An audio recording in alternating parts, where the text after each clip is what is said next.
Sobat Gaskan, welcome to Bali. Jumpa lagi di saluran informasi dan jalannya wisata channel Junot Arta TV. Channel Junot Arta TV Everyday is Holiday.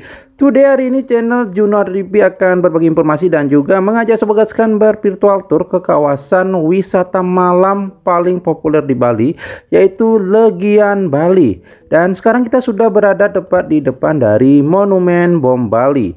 Ini suasana dan situasi di kawasan dari Monumen Bom Bali.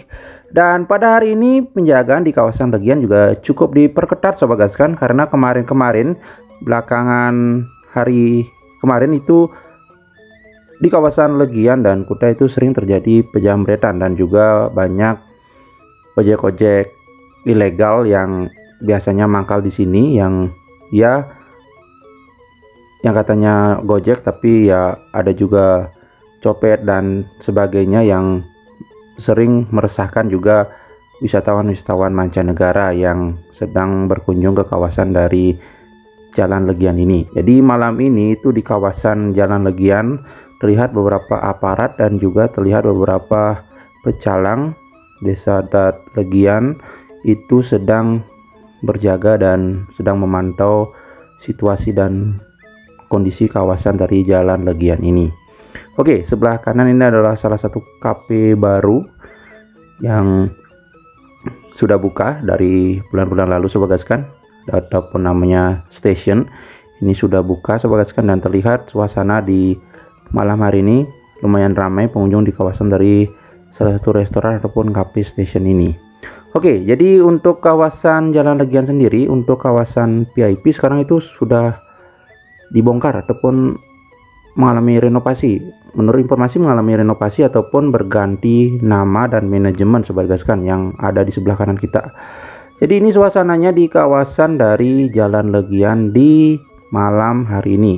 Ini udah jam 10 lewat ataupun hampir jam 11 malam lewat nih Sobat Gaskan. Ini udah jam 11 malam ya, maaf, hampir jam setengah 12 malam. Jadi untuk lampu penghias di kawasan dari Monumen Bom Bali itu sudah padam. Biasanya itu hidup sampai jam 11 malam. Jadi Sobat Gaskan kalau mau berfoto ataupun mengabadikan momen di depan dari Monumen Bom Bali dengan cahaya lampu yang berkilau di kawasan dari Monumen Bom Bali, datang sebelum jam 11, karena di atas jam 11 itu sudah tutup Sobat Gaskan ataupun sudah padam. Oke, ini kawasan dari Gang Pupis Line 2. Terlihat masih agak sepi ya kawasan Gang Pupis di malam hari. Ini depan kita ada penjagaan juga dari aparat keamanan. Jadi ini kawasan Legian hari ini dijaga ketat oleh bapak-bapak polisi untuk mengamankan supaya tidak terjadi hal yang tidak diinginkan Sobat Gaskan. Oke, untuk Sobat Gaskan yang kemarin bertanya kawasan dari Sky Garden Bali, Sky Garden Bali hingga saat ini itu masih tutup Sobat Gaskan. Jadi mudah-mudahan nanti secepatnya Sky Garden Bali segera dibuka lagi. Ini kawasan depan Sky Garden Bali ini Sobat Gaskan. Sky Garden Bali masih tutup hingga saat ini Sobat Gaskan. Jadi Sky Garden Bali salah satu favorit klub ya ataupun diskotik yang ada di Legian Bali. Tapi seiring berjalannya waktu dan juga diterapkannya COVID-19, pariwisata juga mengalami pergeseran yang cukup signifikan. Jadi kawasan Legian tidak seramai dulu, karena juga banyak sekarang wisatawan-wisatawan yang lebih memilih untuk tinggal di kawasan Canggu. Jadi di kawasan Canggu lah yang ramai wisatawan mancanegaranya atau wisatawan domestiknya sekarang di kawasan Canggu lah. Karena kawasan Canggu juga banyak menawarkan klub ataupun hiburan-hiburan malam yang tidak kalah populer sekarang ini. Jadi kawasan Legian terlihat tidak seramai dulu, walaupun belakangan ini terlihat kunjungan pariwisata ataupun wisatawan ke Bali itu sudah mulai ada penambahan, tapi tidak signifikan kawasan Legian itu ramai langsung Sobat Gaskan. Ya, walaupun juga sudah mulai ada perubahan sedikit, ada keramaian sedikit di kawasan dari Legian ini, di kawasan Jalan Legian ini, tapi tidak seramai dulu. Jadi tidak seramai sebelum COVID-19 Sobat Gaskan. Jadi mudah-mudahan terus berkembang ataupun kawasan Legian terus berbenah untuk supaya tidak ditinggalkan lagi ataupun tidak ditinggalkan oleh wisatawan-wisatawan, karena kawasan Legian ini hiburan malamnya dulu ini sangat favorit sekali, sangat ramai sekali, dan kesibukan selalu terjadi setiap harinya di kawasan Legian ini Sobat Gaskan. Oke, kita lanjut lagi Sobat Gaskan ya, mudah-mudahan juga kawasan Legian terus berbenah, terus memberikan fasilitas-fasilitas bagus ataupun juga keamanan tentunya, karena kemarin ini banyak santer belakangan ini terjadi pencopetan di kawasan Legian dan Kuta juga kepada wisatawan-wisatawan mancanegara, yang dimana banyak yang berprofesi ataupun mengaku sebagai ojek tapi nyatanya copet juga, karena banyak juga wisatawan-wisatawan yang resah karena kejadian pencopetan tersebut Sobat Gaskan. Jadi kemarin di sini juga ditertibkan ada ojek-ojek yang ilegal yang mangkal di seputaran jalan Legian ini Sobat Gaskan. Tapi sekarang sudah lebih membaik, lebih kondusif, karena juga setiap harinya ataupun hampir setiap harinya ada polisi ataupun aparat keamanan dan juga pecalang-pecalang desa adat dari Legian yang sudah berjaga dan juga memantau keadaan situasi di kawasan dari jalan Legian ini, supaya mudah-mudahan juga wisatawan-wisatawan menjadi bahagia, menjadi tenang ataupun bisa menikmati liburan dengan asik di kawasan jalan Legian ini Sobat Gaskan. Oke, ini suasana di kawasan depan dari Bonti Diskotik. Ini suasananya. Jadi Bonti Diskotik, Pedis Pub itu sudah buka kembali, dan juga beberapa bar, kafe yang baru juga sudah mulai buka di kawasan jalan Legian ini Sobat Gaskan. Oke, Sobat Gaskan yang baru bergabung, jangan lupa ya dukungannya dengan cara like-nya, komennya, subscribe-nya. Mudah-mudahan channel Jurnal TV terus memberikan informasi, edukasi, dan juga hiburan holiday setiap harinya. Oke Sobat Gaskan, selamat menyaksikan. Inilah suasana terbaru dari kawasan Jalan Legian Bali, wisata yang terkenal dulu tak pernah tidur, wisata malam yang paling populer di Bali. Inilah suasana dan situasi kondisinya terbaru hari ini Sobat Gaskan. Selamat menyaksikan dan enjoy.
Oke sobat sekalian, jadi begitulah suasana terbaru dari kawasan Jalan Legian Bali, tepatnya di kawasan Legian, wisata malam paling populer di Bali ya. Jadi ini suasana dan situasinya kembali ataupun setelah pandemi COVID-19 dan juga suasana terbarunya. Oke sobat sekalian, terima kasih banyak telah mendukung dan menonton video-video di channel Junara TV. Akhir kata saya ucapkan terima kasih banyak dan salam gaskan dari Pulau Dewata Bali, dan bye bye.